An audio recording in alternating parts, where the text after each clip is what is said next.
नमस्कार, NTV India news में आपका स्वागत है। मैं हूं साक्षी। पेश है आज की प्रमुख हलचल।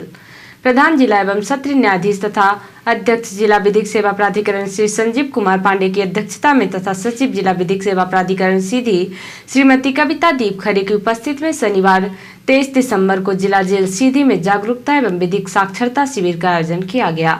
उक्त शिविर में प्रधान जिला एवं सत्र न्यायाधीश श्री पांडे ने उपस्थित बंदियों को अपील एवं पैरोल के अधिकार तथा विधिक सहायता योजना की जानकारी देने के साथ साथ बंदियों से उनकी समस्या पूछी। इसके साथ ही बंदियों को दी जाने वाली चिकित्सा, भोजन, साफ सफाई, परिवारों से मिलाई तथा बंदियों के कल्याण के लिए चलाई जा रही योजना, पढ़ाई एवं मनोरंजन आदि के संबंध में पूछताछ कर निर्देश दिए गए। तत्पश्चात जिला जेल सीधी का निरीक्षण किया गया। उक्त जागरूकता एवं साक्षरता शिविर में मुख्य न्यायिक मजिस्ट्रेट श्री पुष्पक पाठक, जेल अधीक्षक Shri Krishna Kumar Tiwari, chief legal and defence counsel Shri Devendra Prasad Mishra, deputy chief legal and defence counsel Shri Vinod Kumar Srivastava, deputy chief legal and defence counsel Shri Babulal Singh सहित जिला विधिक सेवा प्राधिकरण के कर्मचारीगण तथा जिला जेल का स्टाफ उपस्थित रहा। जिले के ग्रामीण क्षेत्रों में 16 दिसंबर से विकसित भारत संकल्प यात्रा आयोजित की जा रही है। इसी क्रम में शनिवार को सीधी जिले के सभी विकासखंड की ग्राम पंचायतों में संकल्प यात्रा आयोजित की गई। विकसित भारत संकल्प यात्रा का प्रचार वाहन पहुंचने पर ग्रामवासियों द्वारा उल्लासपूर्वक स्वागत किया गया।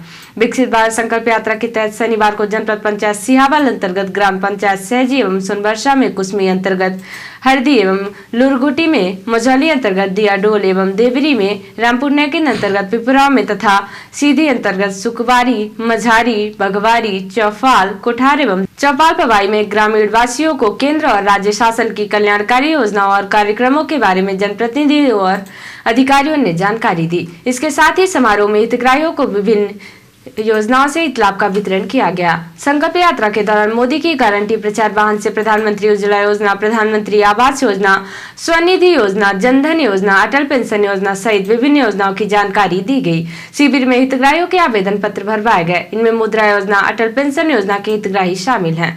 शिविर के साथ राजस्व विभाग एवं कृषि विभाग ने स्टॉल लगाकर विभागीय योजनाओं की जानकारी दी। स्वास्थ्य विभाग द्वारा हेल्थ कैंप आयोजित कर ग्रामीण जनों का स्वास्थ्य परीक्षण कर दवाओं का वितरण किया गया। कार्यक्रम में उपस्थित जनों को विकसित भारत के निर्माण में सहभागी बनने की शपथ भी दिलाई गई। कार्यक्रम में योजनाओं के लाभ प्रदान करने के अलावा जनहितैषी योजनाओं और विकास कार्यों से संबंधित समस्याओं और शिकायतों का निराकरण भी किया गया। प्रचार वाहन में एलईडी स्क्रीन के जरिए ग्रामीण जनों को विभिन्न योजनाओं की जानकारी दी गई। नागरिकों ने प्रचार वाहन के साथ सेल्फी स्टैंड में सेल्फी और फोटो भी खिंचवाई। जिले के कोतवाली थाना क्षेत्र अंतर्गत चकदही रोड पर युवक का अपने घर में फांसी पर लटका शव मिला है। परिजनों ने आत्महत्या करने की आशंका जताई है। घटना की सूचना कोतवाली को दी गई तो सुबह मौके पर पहुंचकर पंचनामा उपरांत शव को पीएम के लिए भेजकर जांच शुरू कर दी है। पुलिस से प्राप्त जानकारी के अनुसार अनुराग गुप्ता उर्फ गोलू, पिता राजू गुप्ता उम्र 19 वर्ष, निवासी चकदही रोड सीधी द्वारा अज्ञात कारणों के चलते बीती रात घर के भीतर मफलर द्वारा फांसी लगा ली गई है, जिसके चलते उसकी मौत हो गई है।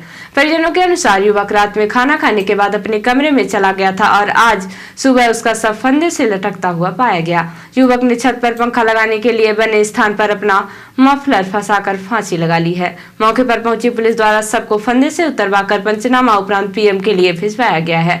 आत्महत्या के कारणों का भी पता नहीं चल सका है। युवक जिले में संचालित प्रतिष्ठित मोबाइल की दुकान राज मोबाइल सेंटर के संचालक के परिवार से है।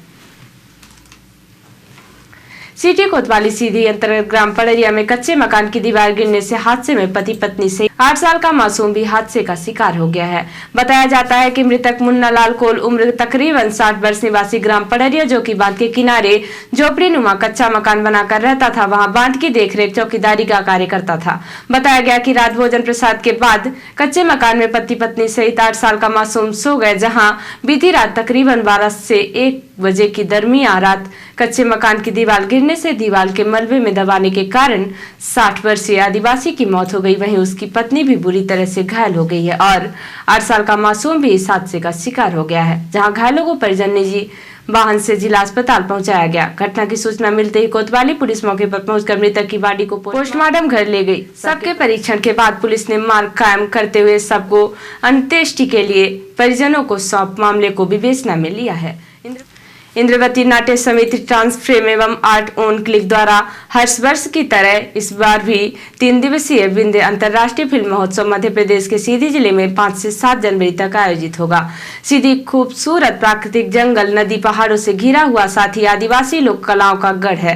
महोत्सव के समापन के पश्चात 8 जनवरी को सभी देशी विदेशी फिल्म निर्देशकों सीधी के आदिवासी क्षेत्रों में भ्रमण कराया जाएगा, जहाँ लोग वहाँ के लोक नृत्य, लोकगीत और लोक वाद्यों के साथ साथ स्थानीय खान पान का लुत्फ उठा सकेंगे।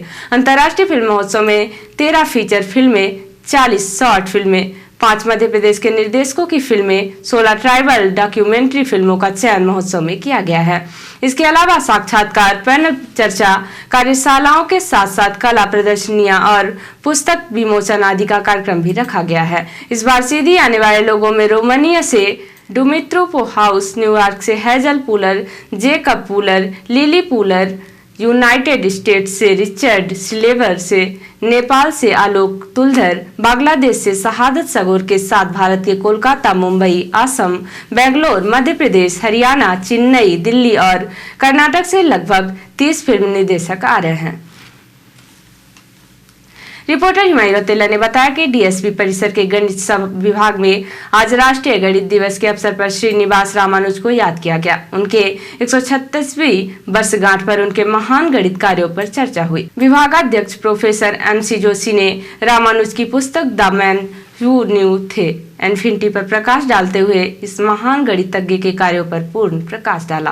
प्रोफेसर जोशी ने कहा कि रामानुज महान गणितज्ञ हैं, उन्होंने गणित को नया आयाम दिया। डॉक्टर सुनील चनियाल ने रामानुज के जीवन की कठिनाई पर चर्चा की। कार्यक्रम संयोजक डॉक्टर दीपक कुमार ने गणित के व्यवहारिक उपयोगिता पर प्रकाश डाला। गणित के विद्यार्थियों ने रामानुज के जन्मदिन पर विभिन्न कार्यक्रम किए। उनके जन्मदिन के अवसर पर केक भी काटा गया। श्रुतिका ने रामानुज का जीवन वृत्त प्रस्तुत किया। इस अवसर पर MSc गणित के छात्र छात्राएं तथा अन्य छात्र उपस्थित रहे। और अब पेश है प्रादेशिक हलचल। लोकसभा चुनाव की वजह से राज्य सरकार अगले वर्ष जुलाई में लाएगी MP का बजट। फिर दिल्ली दौरे पर CM डॉक्टर मोहन यादव 7 दिन में तीसरी बार पहुंचे। आज फाइनल हो सकते हैं मंत्रिमंडल के चेहरे। सागर के बीना में आलाव ताप रहे परिवार पर फायरिंग, देवर भाभी की मौत, 2 सगे भाई समेत 3 गंभीर घायल हुए। और टीकमगढ़ में गाय के इलाज में देरी, संत ने डॉक्टर को पीटा। उप संचालक को फोन पर दी चेतावनी, कहा सड़कें जाम कर जूते चप्पल से पीटेंगे। और अब पेश राष्ट्रीय हलचल। भारत आर्य जहाज पर हिंद महासागर में हुआ ड्रोन अटैक। इस पर 20 भारतीय क्रू मेंबर सवार। देश के हर नागरिक पर 1.40 लाख कर्ज। भारत पर IMF का 205 लाख करोड़ का कर्ज। दिल्ली में पत्नी के करवा चौथ व्रत न रखने को क्रूरता बताया। पति ने पत्नी से तलाक लिया। और भारत की मदद से बांध बनाना चाहता है तालिबान। पाक बोला ये जंग को न्योता, 20 लाख पाकिस्तानी पानी के लिए तरसेंगे। तो ये थी आज की प्रमुख हलचल। नमस्कार।